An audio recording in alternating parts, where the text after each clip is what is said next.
It's been really rough lately, so we're going to go down the river system and find some driftwood and stuff to make a survival rod.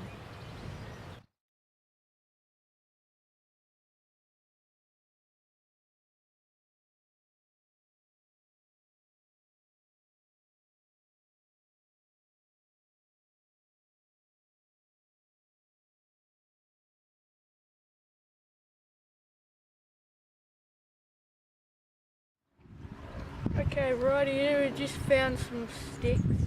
We have a bit of driftwood stuff, so we'll use this.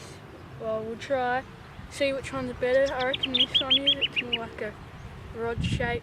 So we'll go get our stuff. We got some line, fishing line. We'll put on the end and hook and sinkers. We'll go down to the pier.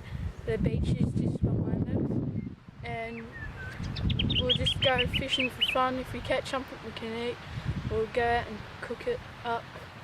Now I'll bring my rod too, and we'll try out fishing rod.